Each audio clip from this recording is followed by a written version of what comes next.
man, I'm being original. Like I don't know anybody else that's doing what I'm doing. Mm. I know some people that are doing similar. There's a lot of Afro House producers, Hmm. but I'm mixing Afro with tech house a little bit, then going back to underground. I'm connecting the dots between different artists. I'm really open-minded. I'm here to support the community. I don't know many artists that, have such a willingness to help others, have such a Yeah. willingness to connect. So I think what's making me able to be relevant and kind of trending and successful is the fact that I'm very open-minded. What's up? This is Rebel Radio. What up? What up? This is DJ Newmark. This is Peanut Butter Wolf. It's your boy. It's okay. Keep checking out Rebel Radio. Rebel Radio. This is Rebel Radio. We're in the place right here. Rebel Radio is going down. Would you say Rebel Radio? Oh, wait. Let's do it again. Rebel Radio. What's up, Rebels? Welcome back to Rebel Radio, the weekly show where I bring you the rebels who are shaping our culture. I'm your host, Josh Levine. This week, my guest is DJ Francis Mercier. He's the label boss at Deep Root Records and is quickly becoming a force in the Afro House movement, as well as house music in general. He's got some great stories about his journey into dance music and kind of finding his voice and his unique lane that he wanted to play in. We have some really honest conversation about the challenges of being a DJ and an entrepreneur, business owner, label head, being responsible for his own business and the artists that he works with, but also kind of having a broader perspective about community and the sort of greater good of dance music, period. It's a fun conversation. I hope you'll enjoy it. Let's get into it right now with Francis Mercier.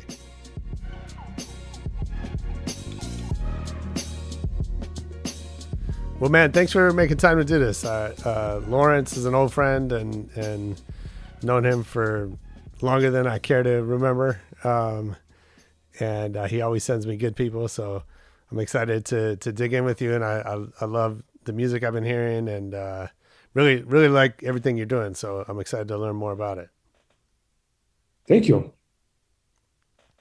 So I always like to start at the beginning. Do you remember the first record you ever bought for yourself? The first record I ever bought for myself? Mm. Probably I Dodge Your First Things by Tiesto. Okay. Yeah, it's like I would say it was like a track that was in the early 2005 approximately. I purchased that one. Okay. It was like it has a very grandiose kind of Olympian Greek feeling to it, if that makes sense. Interesting. It had like a mixture of classical music together with dance and kind of more trance, very melodic. And, that's a record that, I would say really marked my interest in dance music. Yeah. Yeah. And was that kind of your introduction to dance music, or had you known about it really before that, or? Yeah, I mean, really the Tiesto In Search of Sunrise were really my introduction to dance music. I mean, obviously I've heard the Eric Morillo, I Like to Move It, Move It. Uh-huh. Everybody kind of heard that. Of course. Yeah. So I used to hear it in the radio. It was always interesting to me, the bass line, but I never really understood it till I was a little bit older. And when around, 15 onwards, I kind of like was introduced to the compilation In Search of Sunrise. Okay. By Tiesto. And they were like really like very dreamy mm-hmm. and very emotional, Sure. Yeah. And so are you still in Haiti at this point, or were you in the States? I was in Haiti, yeah. Oh, okay. I had a few friends of mine, because back in Haiti, I had like a lot of international friends. Mm-hmm. So people from France, people from the US, people from Africa. Yeah. And they were exposed to Tiesto, from the US and Europe. And they came with this, they had like the CD, with the cassette. And you see Sure. like this nice sunrise. They were Yeah. like, yo, this is the new album. You got to check this out. And we were listening to it. And it was something really special. Together with the song from Bob Sinclair, Love Generation. Oh, yeah. It's a great record. Those were like epic tracks that really marked and piqued my interest. Sure. All the kids like I think somebody had just purchased an iPod, if I'm not Mm-hmm. mistaken. Mm-hmm. It was that era, or like a Okay. CD, one of those. Yeah, yeah. And they were playing the record, and everybody was like, "Wow, this is so cool! Oh my God!" Mm-hmm. So from the vocal to the melodies to the whistle and Love Generation, Mm-hmm. or just the general In Search of Sunrise, the feel good, kind of dreamy and like emotional vocals, Yeah, they really touched me and sparked my interest. sure. And from there, I fell in love with the compilation, and I purchased all of them, and I used to like listen to them all the time. Mm-hmm. Became a big Tiesto fan from the early days on, and when I came to the US, I went to see him in concert. Once I saw him, I was sold. I was like, okay, I need to be a DJ too. Was that your first dance music show as well? My first dance music show was Armin van Buuren. Okay. So I saw Armin, I saw Paul van Dyk, I saw Tiesto, then I was like, that's the one. Nice. I got to do this. Nice. Yeah, Yeah, you I saw kind of started at the top. Yeah, I saw Armin van Buuren with Jess. She was performing live, Mm-hmm. microphone. Paul van Dyk was playing in Central Park, Armin in Brooklyn, and Tiesto in some arena in New York. He was Okay. doing his Element live tour. Mm-hmm. It was something special, man. Absolutely.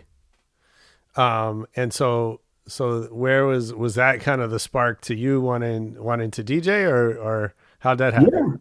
Yeah, that from once I saw that, I was like, okay, you know what? This is what I want to do. Amazing. You remember Yeah. the first show that you played? It was a college show, Okay. for actually I started playing in my room, Uh-huh. started playing for some friends for fun, Sure. and then after, the first show was like was on campus. I think it was like a frat, and they needed a DJ. Mm-hmm. I'm sorry, something like that. Mhm. And I was like, yeah, I know how to DJ. So I did the first gig. They paid me well. They paid me like $300. I was like, wow, this is Nice. crazy. It's For amazing. 2 hours of music, I can do this. Totally. I started scaling up from there, So at what point is there, did the vision come together for what you're building now? It took some time. Actually, once I got into the DJing, I started throwing my own shows because that was really the only way to kind of make an impact. Sure. And from there, I started my event planning company. Okay. And I did that for some time, but then my previous business partner wanted to do more hip hop because that Mhm. was the time I was trending. That was what was creating revenue the most. Yep. So I was like, that's not really my cup of tea. So I said, you know what? I want to start my own dance music imprint. And that's when I started Deep Root Records. Okay. This is in 2013, 2014. Mm-hmm. So about 8 years ago. Mhm. And I started producing on my own because I wanted to like grow from playing local shows to potentially performing overseas and doing what I'm doing now. It was a really big dream of mine to play my first show in Europe. I was like, wow. Yeah, I'm sure. Granted, when I was just a DJ touring my own shows, I had the chance to play in Sweden. I had the chance to play in Switzerland as well, but not as an artist, more just as Okay. a DJ, Sure. Yeah. So from there, I had a taste of it, and I was like, man, this is really what I want to do. I want to try and like be a producer. And I always wanted to when I first started DJing, but it was such a mystery. And back then, laptops were quite pricey Sure. for college students. Yeah, of course. I don't have like Mac. I don't have this complex program, Logic, Ableton. I don't know what things. This is like Chinese to me. So it took some time. So, I started with my DJing career, and I started touring my own shows up until I was able to build myself financially. Then I said, okay, you know what? I'm going to give it a go and like launch myself as a producer, get myself proper gear, and give myself ample amount of time. So I took a year of complete hiatus in 2013, Okay. completely disconnected from the world. Yeah, I was Wow. working. I was making music nighttime. I was making music from 7 p.m. to 7 a.m. every day. Crazy. I did that for a year, and then that's really when I learned and mastered the craft. And from there, it kind of escalated. and I went through different phases. Was there somebody that helped you at the beginning? Yeah, I had one of my artists that I manage now. His name is Kosi. We Okay. started working together. We started making tracks together. Mm-hmm. And I had also gone to Dubspot, which is a dance music like institution. Yeah, for I don't sure. think it's anymore, but they had like No, it's gone now. Yeah. yeah, they had seminars. So I took quite a few seminars. I went through a few different classes. I was curious enough, but ultimately to get the sense and the best of it, you got to produce on your own. You gotta master the craft by doing. It's not just by seeing, if that makes sense. Yeah, for sure. So if you think back to that first year, what's something you would tell people starting out to not do that you did maybe? Well, the first thing is don't necessarily put out the first record you make. Take the time to like understand your craft and make multiple records, become really proficient and become really, like knowledgeable in your space, style of music you want to make. And once you have like a level of proficiency, then you can decide to put out the records. But try to like have multiple records made and try to make some noise. Definitely. That's something that I recommend people do, not something that I don't recommend them not doing. So, remixing, working with other artists, Yeah. doing art just for free, not necessarily for release. Try to remix like big records, putting it on SoundCloud. That's always good to put your name out there to get some training. But in terms of releasing originals that are going to go on Spotify and on all dance stores, I would take the time to really determine, doing music that you believe in. Sure. Yeah. So talk about that process of sort of discovering your sound, right? Because you start with, you're inspired by Tiesto, by Paul Van Dyke, Armin. Obviously, the music that you make is quite different from all of that. So how does that happen? How do you go from taking that as inspiration to then developing your own sound? It's a 360, to be honest with you.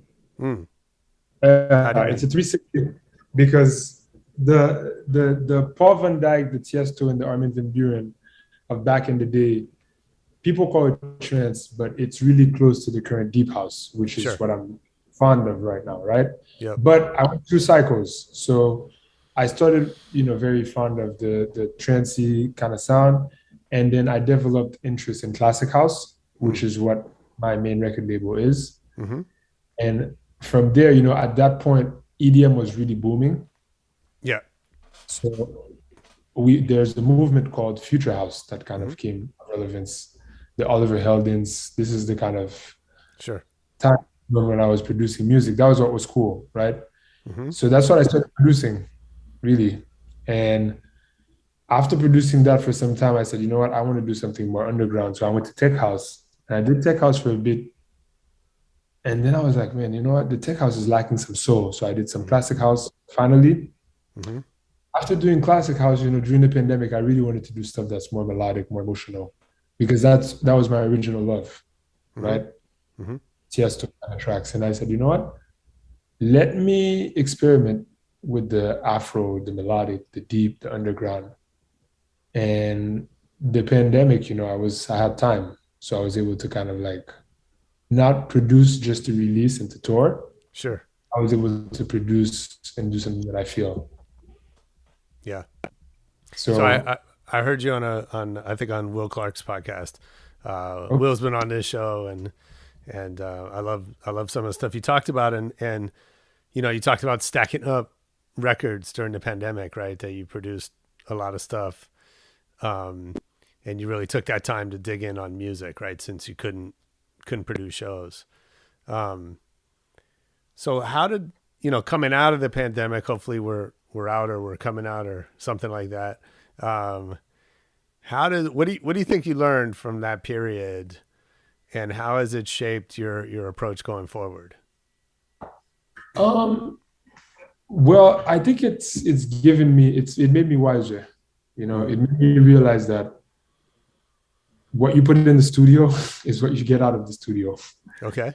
made me realize that, the more energy, the more unique you are, the more, effort you put into your music, the better off you're going to be respected as an artist, the better bookings you're going to get. Sure. That it's basically the more quality records you release, you're going to get noticed. You're going to create an actual fan base. So it made me realize the importance of actually sitting down and doing your craft, producing to the best of your capacity, having like a trajectory, multiple records made, and having a sound that's consistent. Can you be a good judge of your own music, or do you go to other people for that feedback? I'm a good judge of my own music. Okay. I know when something is good, when something is acceptable. I know when something is really good. Okay. Yeah. And I also know when I'm doing like a filler record and it's not really something special for me. And I know when I'm doing something that's like, I feel it, Sure. Yeah. Yeah. You ever put something out that, you thought was exceptional and other people aren't feeling that way?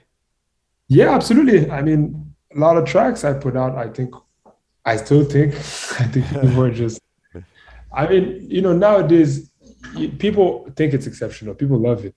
I get amazing response, but maybe the dance stores don't love it. Maybe the dance stores don't give it the same level of support, because nowadays I think the industry is a little bit challenging. If you're not a big artist, if you don't have a big platform, you're not going to get much love from the dance stores. That's the bottom reality of it. And it's kind of sad. Sure. So you really have to have a very good product.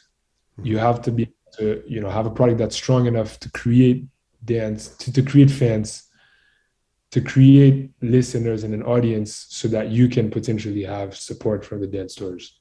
So one of the record I made, which I released on Blandish's label, it's called Bolingonanga. Has like a phenomenal guitar, very beautiful vocals. And for me, it's one of my, I think, best produced composition. Nice. But when I released it, it was like one of the first releases I had post pandemic, and it didn't do well just because I hadn't released on a regular basis. So nowadays, now I'm like a little bit more established, and I've been releasing consistently, and my profile has been able to grow suitably. When I play that record, the reaction is always phenomenal.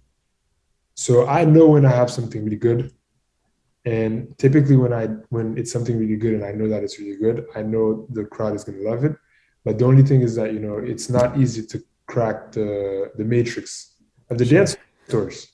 It really is. It really is a challenge, to be relevant in the space. It's a hustle, man. You have to like really have a big record. You have to release consistently. You have to do like a strong promotional push.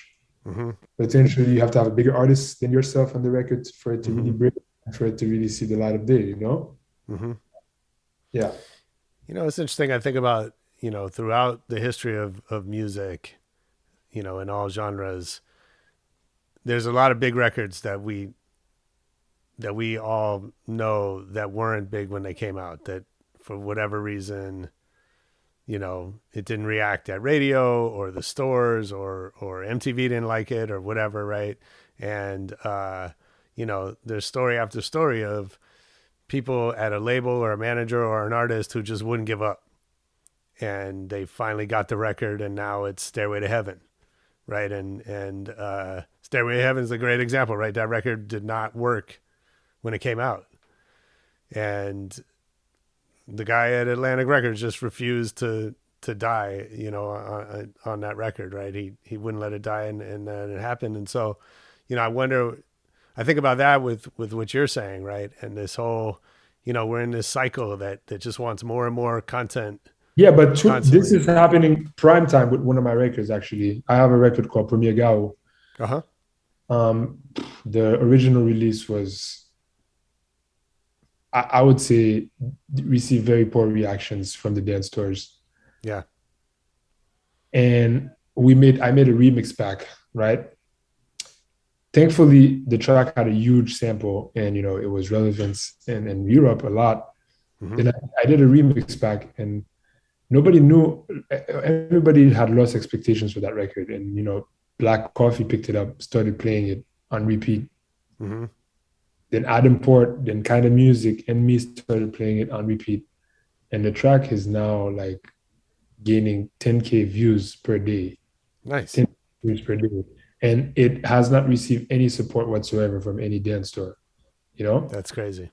And it's like the level of organic, repeat streams is a proof of that. So you shouldn't ever give up on a record. And I knew the record was special. I knew the record was huge when I was making it. Yeah. And so it is a challenging situation for artists, because you can have an amazing product, and the initial reaction, because it may cause you to give up. But I really recommend all artists, if they believe in their project, to send it out to DJs. If the dancers don't like it, make sure the club market likes it. Sure. I mean, I think that really speaks to your model of having your own label, your own parties, right? If you were just an artist that signed to somebody else's label, and you have so much less control over that. Well, I release a lot of music on my own. I organize my own showcases. I try to be in control of my brand and of my music, of my future. So how do you think about that as far as the business model, right? As far as where you're going to make money versus what's promotional for growing your brand versus what's your, artistic creative expression. How do you balance those things? Well, I've always put art first, right? It's not about the money. Okay. If it was about the money, we wouldn't be doing what we're doing, right? Sure. Certainly not underground music. Yeah, this certainly not music, point blank, because maybe, yeah. Music is like, you have a 1 in 1,000 chance to break through, to make living, right? So that's right. I decided to pursue this career based on my love for music and based on my love for art. And today, when I'm in a position where I need to pick between art and what's going to make revenue, I always pick the art, and because I'm a firm believer that the money will follow. When art is good, the revenue will follow. So can you think of an example of that? Yeah, of course. Like, I'll be presented. I'll collaborate with I collaborated with a couple of huge singers, and I have these huge records sitting on shelves. I know if I release them, they're gonna crush dance stores. They're gonna kill it. But it's gonna take away from the authenticity of what I built, which people are fans of, which is the Afro House. They want to see the underground Francis Mercier, and in the long run is going to confuse my listeners, which I believe in the long run will affect my bottom line. Okay. I prefer creating, releasing music that I really believe in, and an art form that I really believe in. Although today it may not create the same level of revenue that something else that's super pop would do, but I think, where the art is at its peak, the money will follow. Sure. Okay. Thinking back to that vision, that you identified originally, what do you think you're getting right today? Yeah. Man, I'm being original. I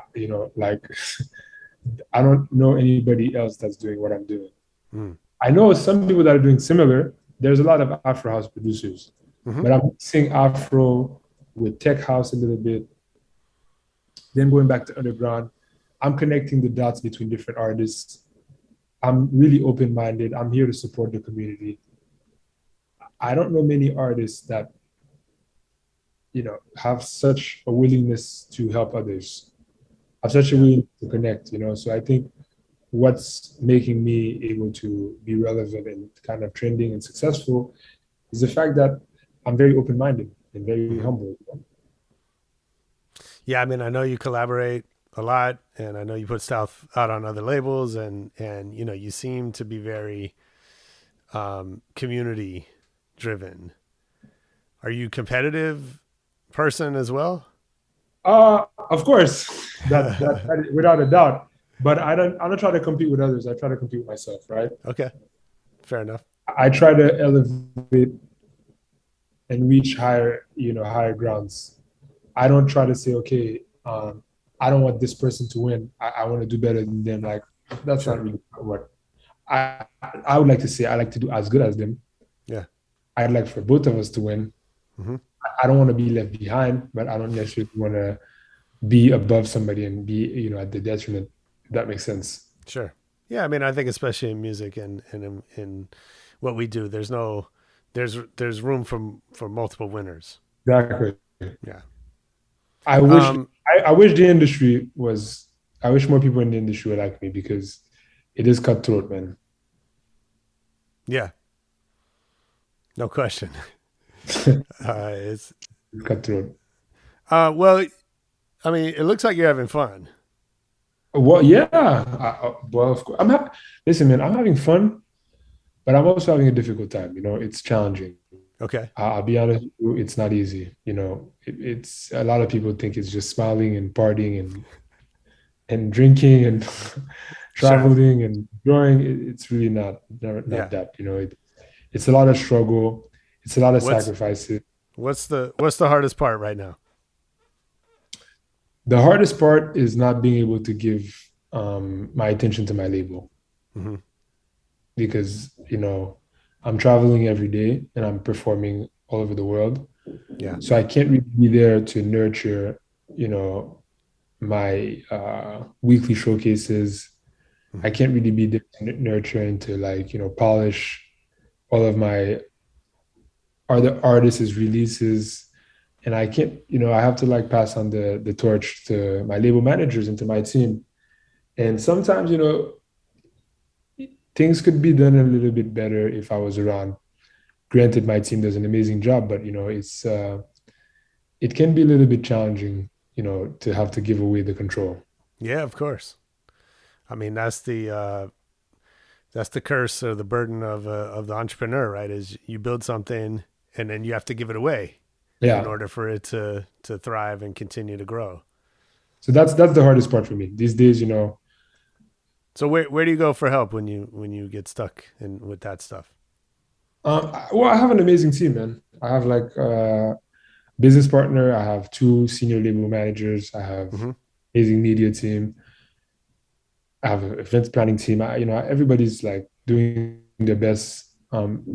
I ask for help. I try to call the team to really try to elevate, to try and push. But for me, the biggest challenge is, to be on the road, not being able to be, when things are not going as planned, the shows are not selling to the best, when, we're not able to get the talent we want, to have to accept it and just keep struggling and keep fighting, and so we can reach. I get it. Tell me about you have multiple imprints, right? Correct. So tell me about that strategy. Why is that a good idea instead of keeping everything under one? I'm out of my mind. It's a strategic play. Actually, diversifying to be unified. That's really because you cannot have. Basically, each label caters to a specific sound, and if we had kept everything under one umbrella, it would lack authenticity. You wouldn't have a mission statement. Sure. Now I have Deeproot, and the big picture is known as a house music or a record label. Now I have Deeproot Records, which is for tech house. Deeproot Tribe, obviously, is for Afro House. Deeproot Underground is for techno and melodic deep.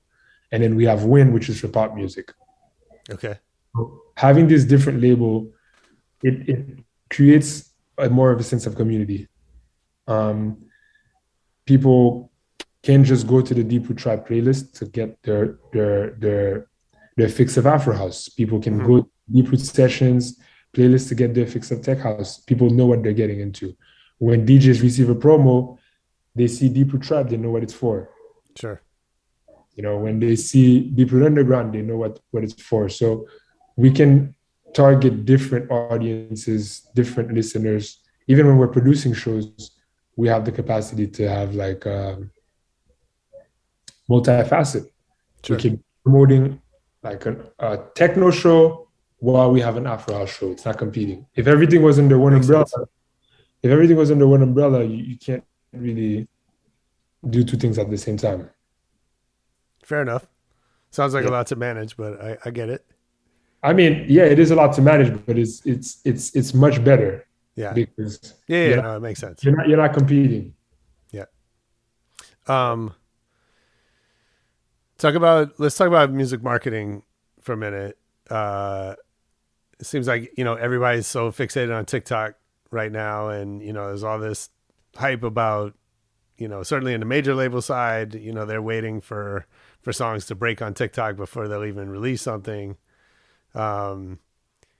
What's it like marketing? What does a marketing plan look like right now for the records you're putting out? I don't use any TikTok. I don't even check TikTok. Okay. I try to stay in my space, man. Yeah. I do what I know. So sure. Up until what I know becomes irrelevant, then I have the obligation to move elsewhere. That's how I work. So what is that for you? How are you reaching audiences and what what does your marketing plan look like when you put the most important? My music is meant for the club. Sure. It's meant for easy streaming, but my music I really want it to be felt and to be discovered on the dance floor. Most importantly, so our records we want them to be club records. Most importantly, and from there to create experiences so that people want to come back and listen to them in their home, in their car, and whatever the case may be. But we try to prioritize relevance in the dance space. First and foremost, we try and prioritize relevance. We want people to feel the records. We want to make stuff that's emotional, stuff that can really stick, and stuff that has a message, most importantly. So in terms of marketing, the first thing we cover, we want, the big influencers to be able to play the records. Secondly, hopefully, we try to break the matrix to get some sort of support from the dance stores. That doesn't always happen, but when it does, it's always a bonus. Yeah. In order to really reach the wider audience and to really get records to break, my strategy is to try and collaborate with bigger artists. Okay. Because they just have a bigger platform. So if you have a really good record and you're a small artist, it's not going to succeed. Sure. Or you're not gonna make a dent in the industry. If you make a dent in the industry, you got to work with a bigger artist. This is like proven. Like, yeah, no question. For 50 features, plus years. remixes, Exactly. all that. Yeah. That's why people, they call P. Diddy to feature on the record. That's why people, that's why people. Yeah, of course. Get those to remix the record. That's why people call other artists, because to get the visibility, to get the streaming, to get the relevance.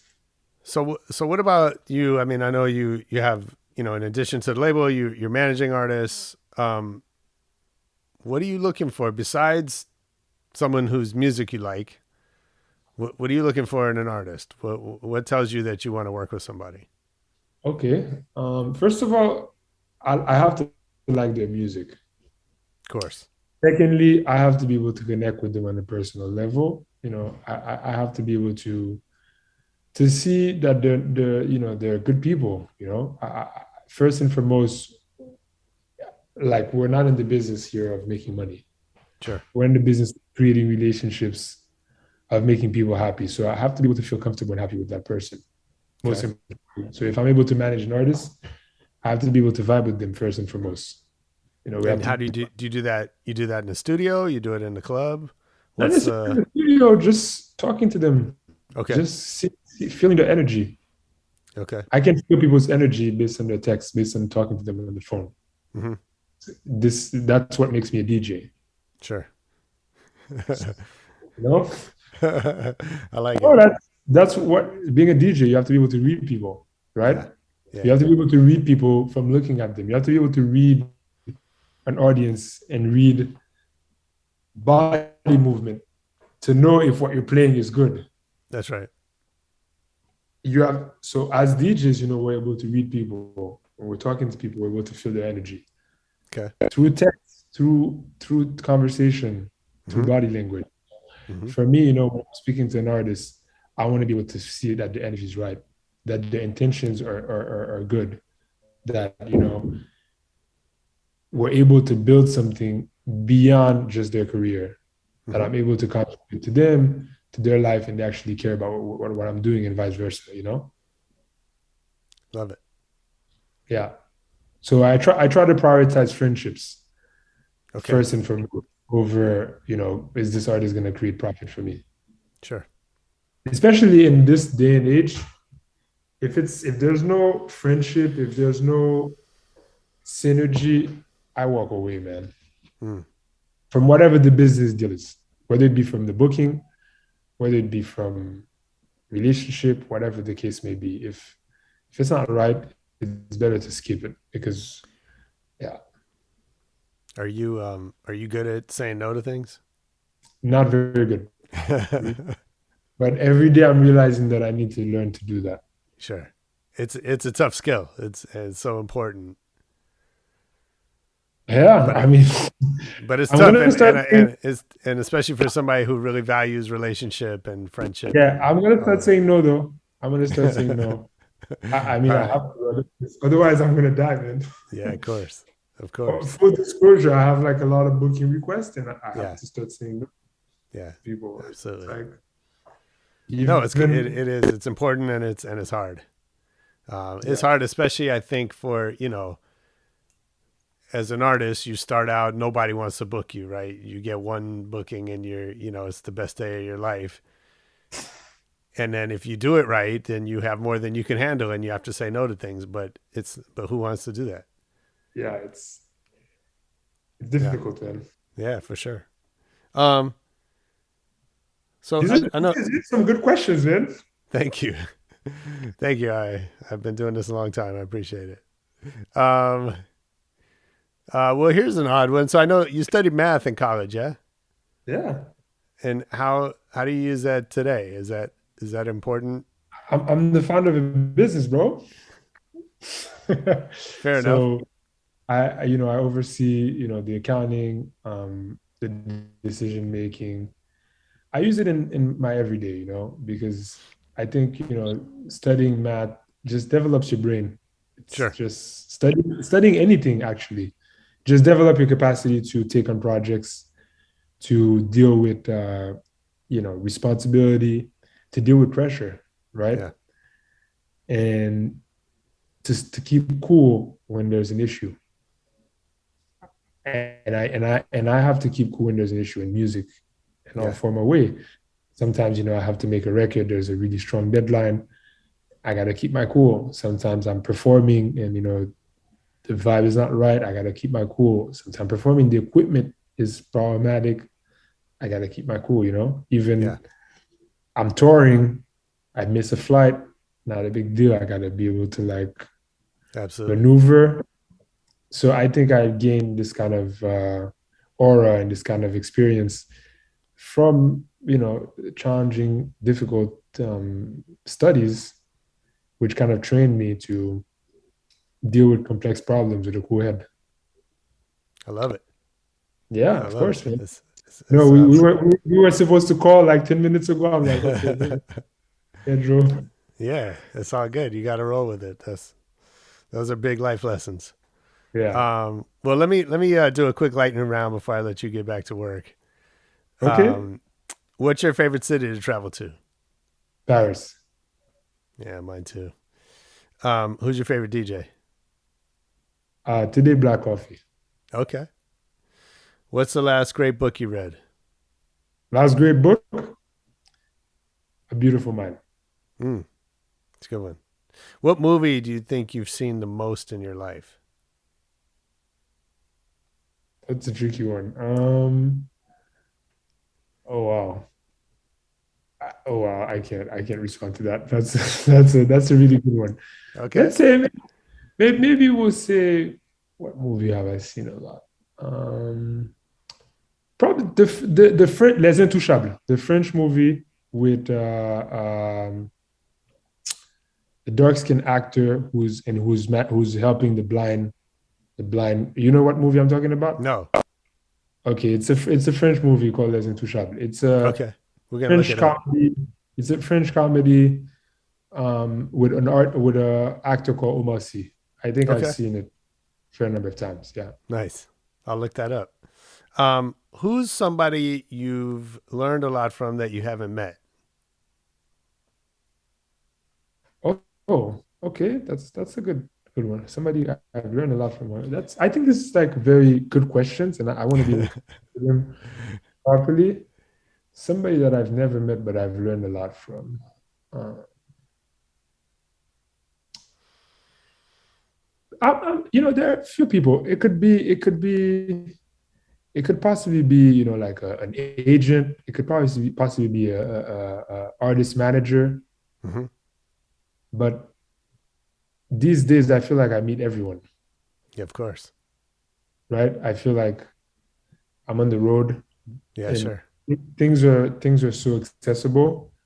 It's very rare for me to be speaking to someone and not be able to meet them, Yeah. especially to the point where they're teaching me something. Sure. Have you met Tiesto? I haven't met him, but maybe like an artist like that. Sure. I feel like I learned the fact that you have to be diverse. You have to diversify your catalog. You have to be relevant in different markets, different sounds. Yeah, that's something that I can say I learned. Yeah. Nice. Okay, last I one. met everyone. I met everyone. Sure. Everyone that I speak to, I mean, that's what ends up happening is you meet everybody. Yeah. Okay. If I worked for you, if I worked at Deep Root Records, what's something I would hear you say over and over? At the end of the day. Okay. Yeah, I try to always draw conclusions. Okay. Yeah, so I like it. yeah, just I try to always keep, summarize things for my team.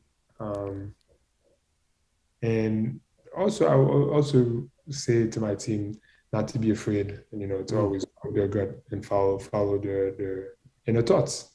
Yeah.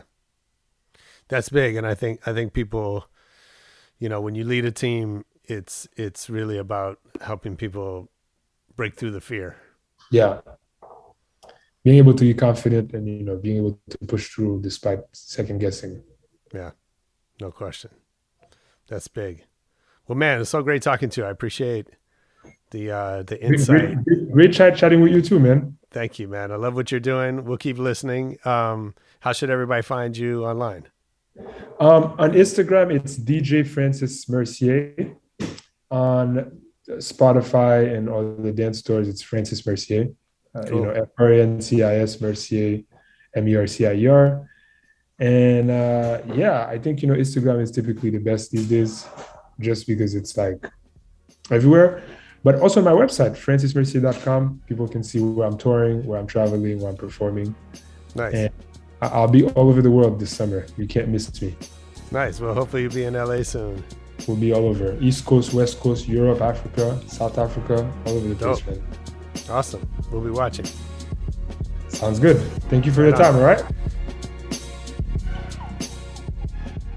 Yo, that was Francis Mercier on Rebel Radio. I hope you enjoyed it. I know I did. Make sure you check out Deep Root Records and all of their releases. You heard some snippets in our show. I hope you'll go play a lot more, go to a show maybe. Hit us up if you're going to a show. We'll meet you out there. And most importantly, come back next week for more Rebel Radio. Peace.